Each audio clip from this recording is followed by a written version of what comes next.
At the beginning of the film, we meet the main character, Loh Kiwan, a man who escaped from North Korea and now lives as a homeless person in Belgium. He was forced to leave his homeland because he was targeted by the government. Before moving to Belgium, he lived with his mother who worked in a small restaurant. As someone who opposes the government, Loh Kiwan was forced to hide and avoid the public spotlight to avoid arrest. One night, while his mother was working, the police came looking for Loh Kiwan. His mother pretended not to recognize him, and his uncle, who was also there, convinced the police that they did not know Loh Kiwan's whereabouts. However, Loh Kiwan unexpectedly appeared and the police discovered his whereabouts. In the chaos that occurred, Loh Kiwan and his mother tried to escape, but his mother was hit by a truck and died on the spot. This tragedy forced Loh Kiwan to continue running away until he arrived in Belgium, where he hoped to start a new, safer life. After his mother's death, his uncle urged Loh Kiwan to go to Belgium, giving him a plane ticket and some money. Loh Kiwan was suspicious about the amount of money and asked where it came from. His uncle admitted that he got the money from selling his mother's body to the hospital. Hearing this, Loh Kiwan became very angry and wanted to commit suicide, but his uncle prevented him. After calming down, Loh Kiwan returned to the accident scene to clean up the blood his mother had left behind. She was overcome with guilt and cried while cleaning. In Belgium, Loh Kiwan realized that life in a new country was more difficult than he expected, especially without an official identity. For a year, he lived as a homeless person because he had not yet obtained a residence permit, despite having money from his uncle, which he chose not to use, choosing to work alone. He collected bottles to buy bread and slept in a public toilet near a mini-market. One night, while the toilet was being repaired, he had to look elsewhere and chose the park, trying to warm himself around someone else's campfire. However, soon after, a group of thugs attacked him. After being attacked, he sought shelter and went to the laundromat to dry his wet clothes, but ultimately collapsed from pain and cold. When Loh Kiwan fainted, a woman named Mari approached and saw an opportunity to take his wallet. Mari, who used to be a national shooting athlete, is now involved with a gang of thugs. His act of stealing Loh Kiwan's wallet was recorded on CCTV in the laundry, and the incident was reported to the police. They were both taken to the police station to solve the problem. There, Loh Kiwan urged Mari to return her very valuable wallet. Mari promises to return it if Loh Kiwan is willing to lie to the police so he doesn't go to prison. After leaving the police station, Mari's father tried to give Loh Kiwan money as an apology, but Mari refused and took Loh Kiwan to get his wallet. They went to Mari's boss's headquarters to retrieve the wallet, but were instead beaten by gangsters. The gangster boss sets conditions for Mari to get the wallet back on condition of winning in a shooting match at the gambling place. With no other choice, Mari agreed and then took Loh Kiwan to where she lived. At his house, Mari asked how Loh Kiwan could arrive in Belgium alone, and Loh Kiwan told him about his experience in Korea.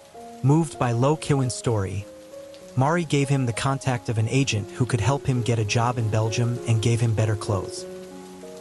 With Mari's help, Loh Kiwan gets a job at a meat slaughtering factory and a new identity. On the first day, he was bullied and locked in the meat refrigerator. Belgium is tough on immigrants, but fortunately there is Ju to protect him at the factory. After work, Loh Kiwan met Mari, who had taken his wallet back to return it. Loh Kiwan invited Mari to dinner at his place. He borrows cooking utensils from Ju and prepares a meal that turns out to be delicious. They enjoy dinner together and become closer. The next day, Loh Kiwan went to the immigration office to apply for a residence permit. However, officers began to doubt his story about selling his mother's body to go to Belgium, and when they found no evidence at the hospital, Loh Kiwan had no evidence or witnesses to support his claim of being an opponent of the North Korean regime. Immigration officials warned that without evidence or witnesses at tomorrow's hearing, he would be deported. In a state of urgency, Loh Kiwan asks Ju for help to become a witness in court so he can remain in Belgium. Ju agrees to help. As a sign of gratitude, Loh Kiwan buys some fish from the market for Ju and plans to cook a delicious meal for her. However, on his way home, Loh Kiwan accidentally ran into a drunk thug and was beaten. The incident was recorded and went viral on social media, which ironically resulted in the beaten Loh Kiwan going to prison. After seeing the viral news, Mari rushed to the police station to meet Loh Kiwan, but was rejected because he was not family. Then, Mari asked for help from her father, a North Korean diplomat, who quickly released Loh Kiwan from prison. Mari's father also provides a lawyer for Loh Kiwan, but on the condition that Loh Kiwan must stay away from Mari. At Loh Kiwan's residence permit hearing, the lack of evidence meant that the process did not run smoothly. Loh Kiwan's hopes for Seon-ju as a witness were dashed when Seon-ju betrayed him by stating that Loh Kiwan was not an opponent of the government. Disappointed after the trial, Loh Kiwan looked for Mari to talk, but Mari refused and he saw Mari with another man in her room.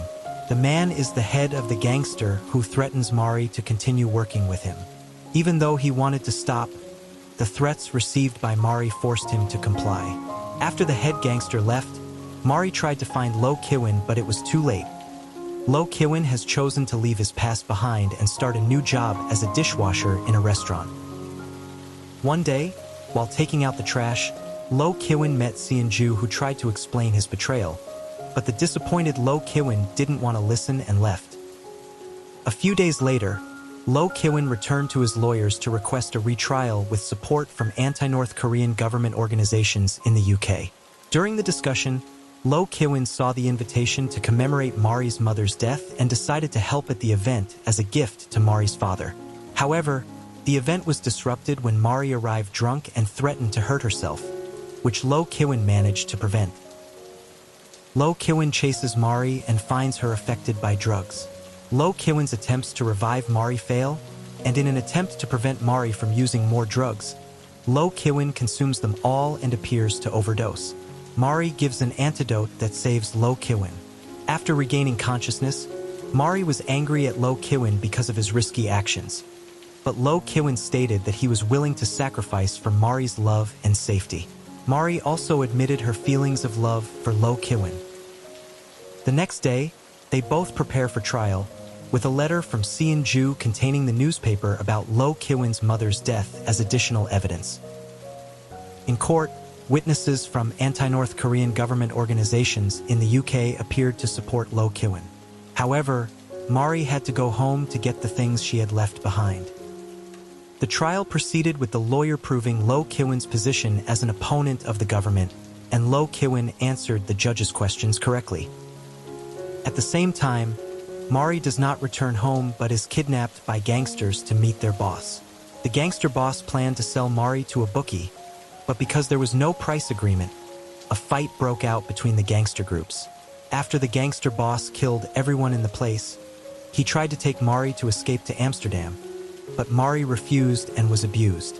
Loh Kiwan arrives just in time to save Mari, and together they manage to defeat the gangster boss. Even though he escaped being chased by other gangsters, Mari is now involved in the murder case of a gangster boss, and they both realize that soon they will be chased by gangsters and the police. Loh Kiwan asked Mari to contact her father so he could help them escape from the country. After talking to her father, Mari got a passport and money to leave Belgium immediately. They both went to the airport, where Loh Kiwan had to face the bitter reality of letting Mari go alone. A tough decision, but the best for Mari's safety. A year later, Loh Kiwan has become a famous chef at his restaurant, and his life is now better. At the end of the story, Loh Kiwan chooses to quit his job and go to meet Mari in another country, determined to start a new life together. When they meet again, they are ready to start everything from scratch. And this is the end of the story.